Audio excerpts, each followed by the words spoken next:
तर मुख्यमंत्री देवेंद्र फडणवीसांनी शरद पवार आणि उद्धव ठाकरेंना फोन केलेला आहे। सीपी राधाकृष्णन यांना पाठिंबा देण्यासाठी हा फोन केला गेलाय।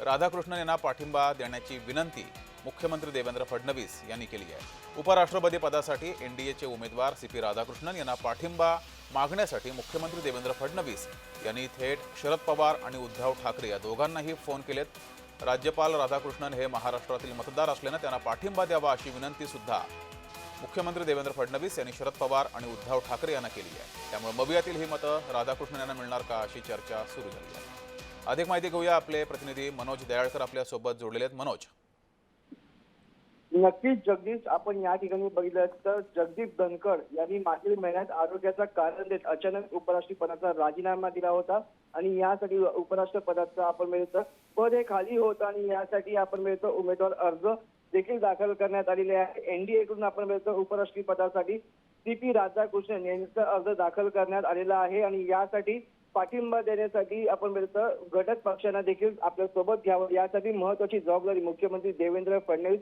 यांच्यावरती ही सोपवण्यात आलेली होती आणि यानंतर मुख्यमंत्री देवेंद्र फडणवीस यांनी सीपी राधाकृष्णन यांना पाठिंबा मागण्यासाठी शरद पवार आणि उद्धव ठाकरे या दोघांनाही फोन केलेला आहे आणि आपण बघितलं तर राज्यपाल राधाकृष्णन हे महाराष्ट्रातील मतदार असणे यांना पाठिंबा द्यावा अशी विनंती आपण बघितलं तर मुख्यमंत्री देवेंद्र फडणवीस यांनी शरद पवार आणि उद्धव ठाकरे यांना केलेली आहे। त्यामुळे आता उद्धव ठाकरे आणि शरद पवार काय निर्णय घेत आहे हे देखील पाहणं गरजेचं ठरणार आहे आणि आपण बघितलं या ठिकाणी विरोधकांकडून देखील अर्ज दाखल करण्यात आलेला आहे। या ठिकाणी आपण पाहिलं तर विरोधकांकडून सर्वोच्च न्यायालयाचे न्यायाधीश यांच्याकडे हा अर्ज दाखल करण्यात आलेला आहे आणि यासाठी सुदर्शन रेड्डी यांचा उपराष्ट्रपतीसाठी अर्ज हा दाखल करण्यात आलेला आहे। त्यामुळे आता मुख्यमंत्र्यांच्या विनंतीनंतर उद्धव ठाकरे आणि शरद पवार काय निर्णय घेत आहे हे देखील पाहणं महत्त्वाचं आहे। जगदीश, धन्यवाद मनोज दिलेल्या माहितीबद्दल।